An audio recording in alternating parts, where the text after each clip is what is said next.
بسم الله الرحمن الرحيم. شهر رمضان الذي أنزل فيه القرآن هدى للناس وبينات من الهدى والفرقان. صلوات على محمد وعلى محمد. اپنے عبادات کی قبولیت کے لیے آواز بلند تر صلوات.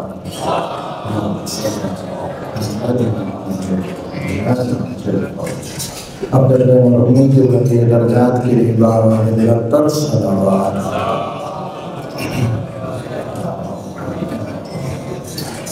تعبیر ظہور امام زمانہ علیہ السلام کے لیے آواز بلند تر صلوات.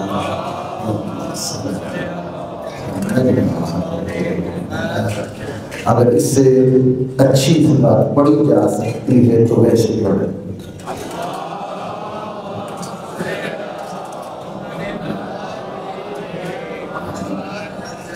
خالق کائنات کا ہم کے یہ احسان کہ اللہ تعالیٰ نے یہ معاشیات کی پاک پاکی مقدس قیمتی گھڑیاں ہمیں عطا کی. خدا ہمارا میزبان ہے، ہم اس کے مہمان ہیں اور وہ بہترین میزبان ہے اور ہم بہت بڑے مہمان ہیں. ہم لوگ اب تو نہ بھول گئے ہیں لیکن وہ خدا ہمارا نہیں بھولا ہے. یقیناً اس کی طرف سے رحمت کی بارش ہے، اس کی طرف سے مغفرت کی جو ہے وہ تمام تر آپشن جو ہے وہ کھل چکی ہیں. جو جتنا استفادہ کرنا چاہتا ہے، جو جتنا فیض یاب ہونا چاہتا ہے، جو جتنا کمانا چاہتا ہے وہ کما لے. اللہ تعالیٰ نے دروازے کھول دیے. یعنی دوسرے لفظوں میں کہیں کہ سیل لگ چکی ہے. ہاں، جتنا لوٹ سکتے ہو لوٹ لو. ماہ سیام ہے، اس میں ہمیں بہت سے اعمال کرنے کا حکم دیا. عبادت کا مہینہ ہے کہ اگر سارا سال تم لوگ ان عبادات سے یا مجھ سے غافل رہے ہو، دور رہے ہو، تو چلو میں اور قریب ہو جاتا ہوں، میں اور تمہیں جو ہے فیسلٹی دے دیتا ہوں، تمہیں اور آپشن دے دیتا ہوں. ٹھیک ہے، آپشن ہوتے ہیں نا جی، یہ نہ صحیح تو یہ لے لو، یہ نہ صحیح تو یہ لے لو. ہاں، تو اللہ تعالیٰ کی طرف سے آپشن جو ہیں وہ بہت زیادہ ہمیں اس ماہ سیام میں جو ہے وہ نصیب ہوئے. دیکھو، روزہ رکھ سکتے ہو روزہ رکھ لو، تسبیح کر سکتے ہو تسبیح کرو، تقدیس کر سکتے ہو تقدیس کرو، استغفار کر سکتے ہو استغفار کرو. بستر پہ بیٹھ کے صرف مجھے یاد کر سکتے ہو تو مجھے یاد کرو. صرف سوچ سکتے ہو تو سو جاؤ، تب بھی ثواب. کچھ نہیں کر سکتے، سانس لے سکتے ہو سانس لو، میں اس کو بھی تسبیح شمار کروں گا. اور کیا ہو سکتا ہے؟ سانس لینا چھوڑ دے تو بندہ اس دنیا سے چلا جاتا ہے. یہ میری طرف سے نہیں، اللہ کا رسول فرما رہا ہے. یہ ماہ سیام اتنا مبارک مہینہ ہے کہ سانس لینا بھی تسبیح شمار ہو رہا ہے. چکنا ہمیں ہے. اور پھر یہ مہینہ عبادت کا مہینہ ہے. تو عبادت کون سی کی جائے؟ روزہ رکھا جائے. جو روزہ رکھتا ہے اللہ کہتا ہے اتنا اجر میں دوں گا، اتنا اجر دوں گا کہ فرشتے بھی نہیں دے سکتے، میں نے خود دینا ہے. اور جہنم سے آگ سے ڈھال ہے اور بہترین موقع ہے اپنے آپ کو آتش جہنم سے بچانے کا. روزہ رکھو. اللہ کے حکم سے فجر سے لے کے غروب تک، مغرب تک روزے کی حالت میں رہو. اپنے اعضاء جوارح کو اپنے کنٹرول میں کرنے کا بہترین موقع ہے. اور عظمت خدا دیکھیے اکیلا گھر میں معرفت خدا کی انتہا ہوتی ہے دنوں میں. پہلے اللہ کو بھول چکا ہے، اللہ کو پتہ نہیں کسی کھاتے میں لاتا ہے یا نہیں لاتا، لیکن ماہ سیام میں اکیلا کمرے، کوئی نہیں دیکھ رہا. کھانے کی بھی چیز پڑی ہے، پینے کی بھی چیز پڑی ہے. ہم نے فریجر رکھی ہوئی ہیں جو بھر رکھتے ہیں، ہاں بھری پڑی ہے. ایک ایک چیز نکال کے کھا سکتا، کوئی دیکھ رہا ہے؟ ہاں شیطان وسوسہ ڈالتا ہے، کوئی دیکھ تو نہیں رہا، کھا لے وہ پی لے، لیکن وہ جو ضمیر اللہ نے جگا دیا ہے، جو جوڑ دیا، کہتا ہے بھائی کوئی نہیں دیکھ رہا، نہ اماں دیکھ رہے، نہ ابا دیکھ رہا، نہ بھائی، نہ بہن، نہ زوجہ، نہ بچے، کوئی نہیں دیکھ رہا، وہ خدا تو دیکھ رہا۔ ہاں کتنا بہترین سبق ہے کہ خدا جس کو بلا چکے تھے وہ تنہائی میں بھی یاد کر رہا، تو یہ معرفت خدا کی معراج ہے۔ عزیزان گرامی، بہترین موقع ہے، روزہ رکھیں، اور یہ پورا ماہ سیام جو ہے بابرکت ہے۔ اس کا پہلا عشرہ جو ہے، 3 عشرے ہیں نا، پہلا عشرہ رحمت کا عشرہ، جتنی رحمتیں اللہ کی حاصل کر سکتے ہو لے لو جی، اور دوسرا مغفرت کا، کہ جتنی استغفار کر سکتے ہو استغفار کرو۔ پھر آخری جو 10 دن ہے وہ ہے جہنم کی آگ سے آزادی کے، جتنا اپنے آپ کو خدا کے حضور پیش کر سکتے ہو، جتنا اپنے آپ کو گناہوں سے بچا سکتے ہو، اللہ راضی کر سکتے ہو، اللہ تعالیٰ اپنا تمہیں اس آگ سے دور کر دے گا۔ عزیزان گرامی، پھر عبادت کا کہا گیا اس ماہ سیام میں، تو عبادت میں سب سے پہلا نمبر جو آتا ہے وہ نماز کا آتا ہے، اور اسی کو استغفار بھی کہا گیا۔ نماز ہم کہتے ہیں ہمارے برادر اہل سنت حضرات ان کی تراویحاں ہیں، وہ تو نمازوں پہ نمازیں پڑھتے ہیں۔ عزیزان گرامی، محمد وآل محمد جیسی جو نعمت اللہ نے ہمیں عطا کی ہے ان کے پاس وہ مانتے ہوں گے، لیکن ہم میں ان کی تعلیمات حاصل کرنے کا حکم ہے، ہمیں ان کی سیرت میں چلنے کا حکم ہے۔ ہم شیعہ پیروکار محمد والے محمد ہیں، وہ نہیں ہے جی۔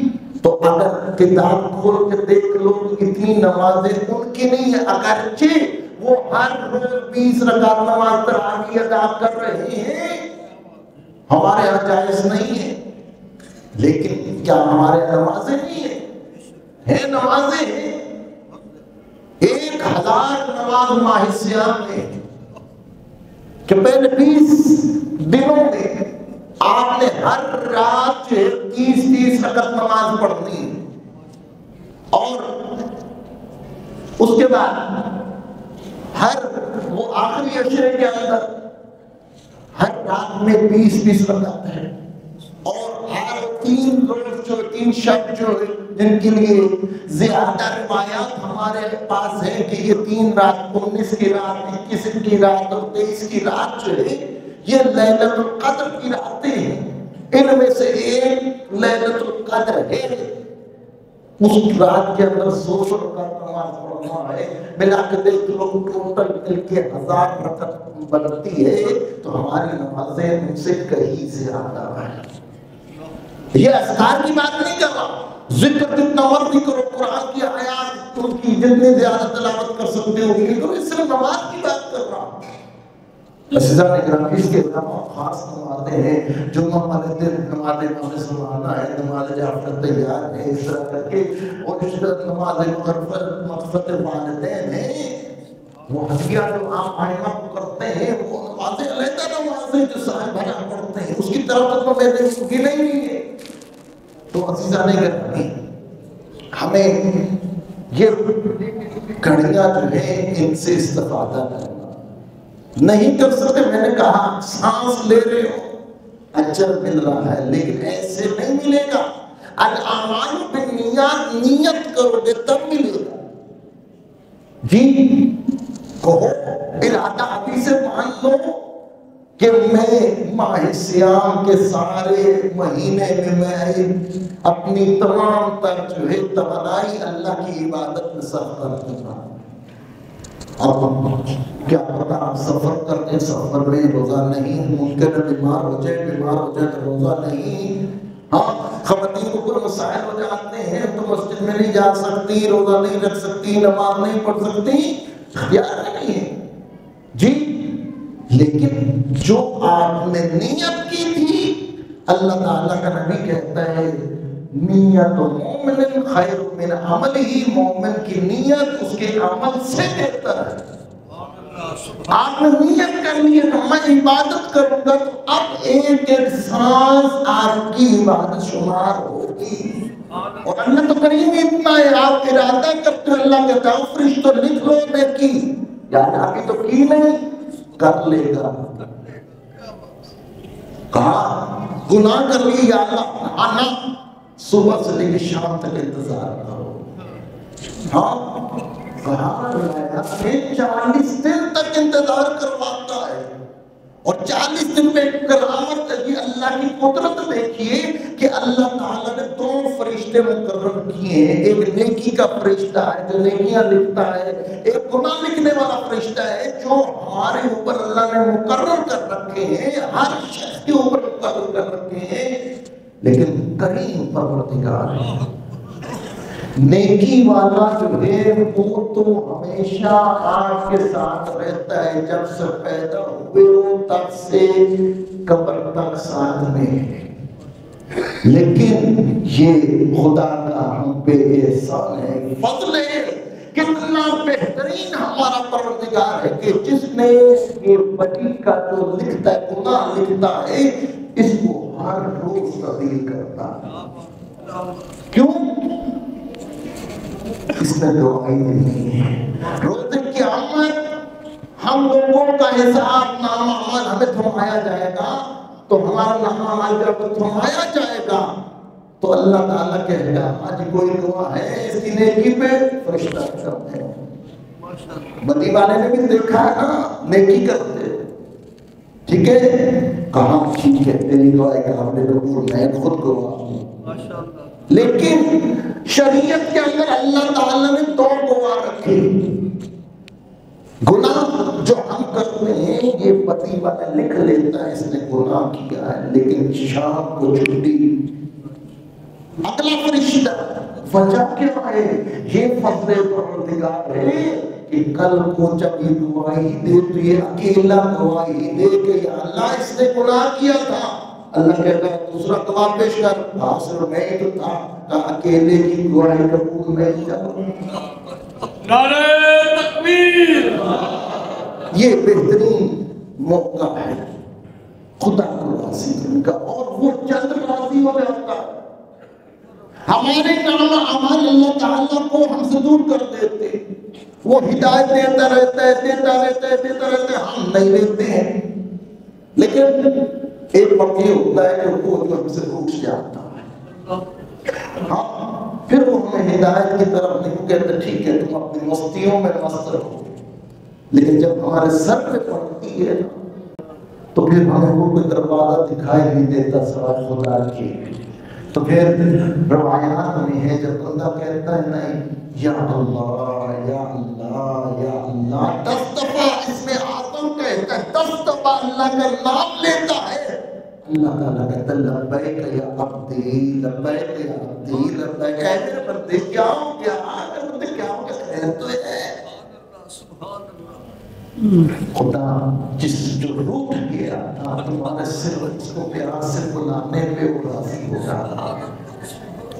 عزیزان گرامی، بہترین لمحات ہیں، دعا کریں کہ پروردگار ہمیں سے استفادہ کرنے کی توفیق عطا فرمائے، پروردگار ہمارے روزوں کو قبول فرمائے، ہمارے نمازوں کو قبول فرمائے۔ یقیناً نہ روزے کا حق ادا کر پائیں گے، نہ کر سکتے ہیں، اور نہ ہی ہم نمازوں کو صحیح طرح انجام دے سکتے ہیں، بلکہ ہمارا کام حاضری لگوانا ہے، پیش ہونا ہے، صرف یہ بتانا ہے پروردگار ہم غافل نہیں، سرکش نہیں، صرف ہم تیرے حاضر ہو گئے ہیں، ہماری حاضری قبول کر لے۔ اے پروردگار جتنے حاضرین بیٹھے ہیں جو ہماری شریعت رکھتے ہیں کہ ہماری شریعت پورا فرما، جو تندرستی سے نجات عطا فرما، جو بیمار ہے شفا کلی عطا فرما، جو بے روزگار ہے روزگار طیب حلال عطا فرما۔ اے پروردگار جن کو روزگار دے رکھا اس میں خیر و برکت عطا فرما، ہمارے گھروں میں اپنے رحمت کی بارش فرما۔ پروردگار ہمارے کبیرہ صغیرہ گناہوں کو معاف فرما، ہمارے والدین کے کبیرہ صغیرہ گناہوں کو معاف فرما، اے پروردگار مرحومین کے درجات کو بلند فرما، جوار محمد وآل محمد نصیب فرما، امام زمانہ کے ظہور میں تعجیل عطا فرما، ہمیں امام زمانہ کے امان و انصار میں شامل فرما، اے پروردگار ایسا بنا دے جیسے امام زمانہ ہمیں دیکھنا چاہتے ہیں، امام زمانہ کے قدموں میں شہادت کی موت نصیب فرما، اے پروردگار روز قیامت شفاعت محمد وآل محمد نصیب فرما، ربنا تقبل منا انک انت السمیع العلیم بحق محمد وعطرۃ الطاہرین۔ اپنے مرحومین کے لیے ادارہ منہاج حسین کے معاونین جو اس دنیا سے جا چکے ہیں ان کے لیے، اور ان تمام مومنین مومنات جن پر کوئی فاتحہ پڑھنے والا نہیں ہے ان کے لیے توسل فاتحہ اور توسل اخلاص کی طرف فرما۔